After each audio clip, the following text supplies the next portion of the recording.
Okay. Now we're joined by head coach Phil Neville. We'll get started with the opening remarks. Evening, guys. One second.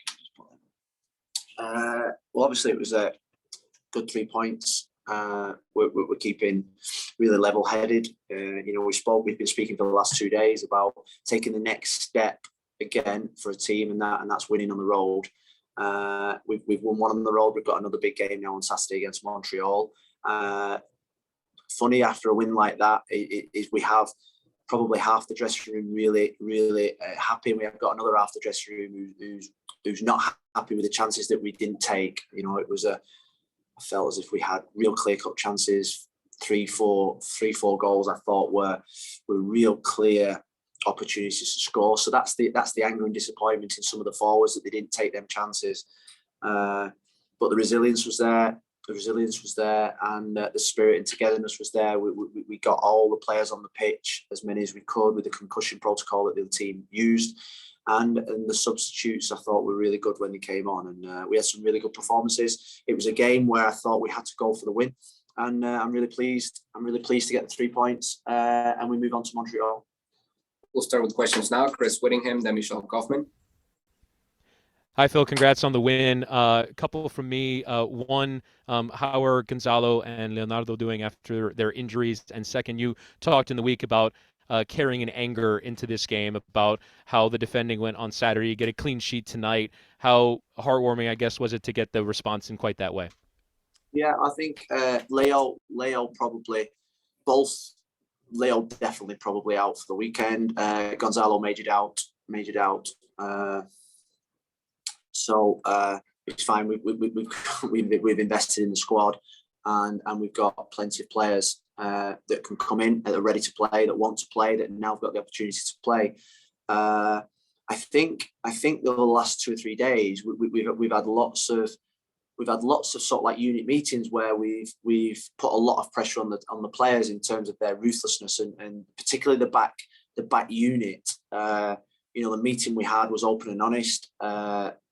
We showed them where we thought they needed to improve and develop and keep getting better, and the mistakes that they made. And I thought tonight that the back three were fantastic. I really did. I thought Gibbs came in, showed his composure in the back three. We wanted him to show his composure. He showed it. He's experienced. Having a left-sided player on that side helped a lot. And the other two did really well as well. Next question, Michelle, then Jose. Phil, 2 things. One, on Gonzalo, I mean, does he have a headache, or is he just being held out maybe for precaution, or was he actually dizzy from that knock? That's the first thing. And then the second thing, I was just wondering if you could talk about Emerson. He's one of the ones who had many chances. Yeah. Just talk about those two. Just what is Gonzalo feeling exactly, and about Emerson? Thanks. Well, I think Gonzalo got on the jaw, and it's really sore. Well, obviously, bless you, sorry. We will send him. We'll probably have to X-ray his jaw. He was in a lot of pain. You could see, the 7 minutes was probably the 7 minutes, probably 6.5 minutes for them was when Gonzalo was down, and he didn't want to come off. So, with our 2 centre forwards off the pitch, we played Pozuelo in the false 9, which I thought he played really well in it. So we're just going to have to take it day to day with Gonzalo. Emerson, I honestly thought he changed the game for us. We were being pegged back. We couldn't get out. And then he came on. Probably made a mistake at the weekend against Cincinnati. I thought I should have probably put him on in that game, because I think he's in a really good space. And putting him on tonight, and he did everything that I thought he would, apart from that little last bit. And every chance he got after he missed one, then every chance he seemed to be lacking the confidence to go and put the next one in. And it's a brilliant learning curve for him. And I say, when you get angry people in the dressing room, he's one of them. Ariel's one of them, because he didn't take the chance that he had. Gonzalo's unhappy with the chance that he didn't have. Leo probably should have scored a 1v1 in the first half. So they're the people that are frustrated in the dressing room. But Emerson's going to be a fabulous player. I love everything about him. Next question, Jose, and then Franco, please reminder 1 question per turn. Thank you. Coach, I wanted to ask you about Ari Lassiter. You touched on him a little bit, but he comes on in the first half, then you take him out in the second half. Is there any concern in terms of confidence? Obviously, a player that has been struggling with injuries, gets an opportunity, not able to finish. So I can only imagine it's not an easy night for him. If there's no concern, why is that? Thank you. Well, the second sub of obviously being subbed on and subbed off, we had when we were putting him on, Ari probably is only fit for 45 minutes at this moment in time. So when we were putting him on, we knew we just had to string it out as long as we could. He is a speed player. He's a speed player. He's a confidence player. He's a rhythm player. And when you've been out for 4 weeks and not had the day-to-day rhythm of training, I think it takes somebody like Ari a couple of weeks just to get his rhythm. I think the 30 minutes against Cincinnati and the I don't know how long, 45 to 50 minutes tonight, will have done him the world of good to get his touch, his bearings. And he's going to be a big player for us. And I have no doubt whatsoever that come Saturday, come New York City, is that he's going to be a major threat for us. Next question, Franco, then Javier. Hey, Phil. Obviously, I know you touched on this just a little bit ago here, but with regards to the defense, you guys take a massive step forward from the weekend. So I'm sure there's a lot of things to be proud about in that regard. But then with the attack, obviously, you guys missed a lot of chances to put the game away. I mean, just what was your perspective from the sideline? Just watching it from here, it was hard to believe that some of those didn't go in.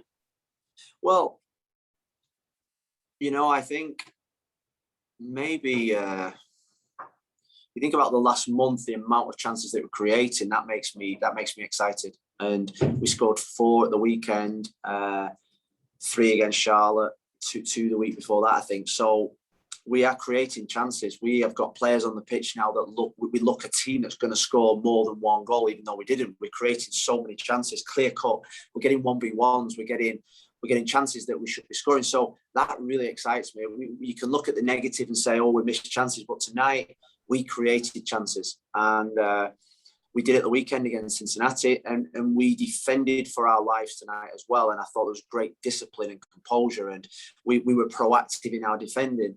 And it's just, I feel as if we're on a really good run in terms of the feeling that this team have.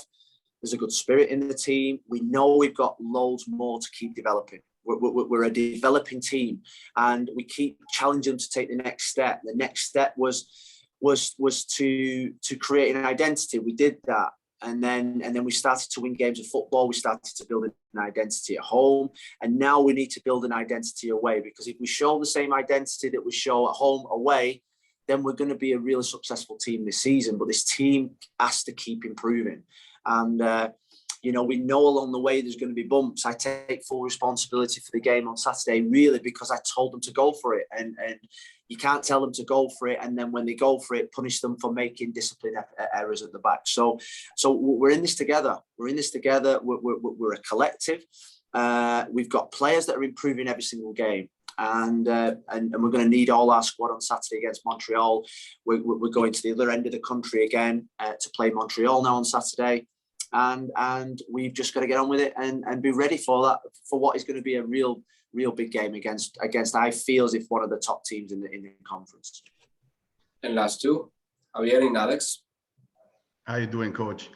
Bryce Duke came in again today, did a good job, provides a lot of energy. He started a lot of games also for the team. What's his role moving forward with Pozuelo? Can they play together long stretches of time, or maybe start the game together? What is his role moving forward for this team? He's a starter for me. The starter. Sometimes he won't start, but I see him as a starter. I've told him that. He's a young boy that he's very sensitive, and he's been disappointed this week. You can tell, but he's going to start games for us. He's a big player for us. I've told him to watch Pozuelo play as well, because Pozuelo, the touch and the vision is sensational. And them two together in training, in and around the building, the options that they give us.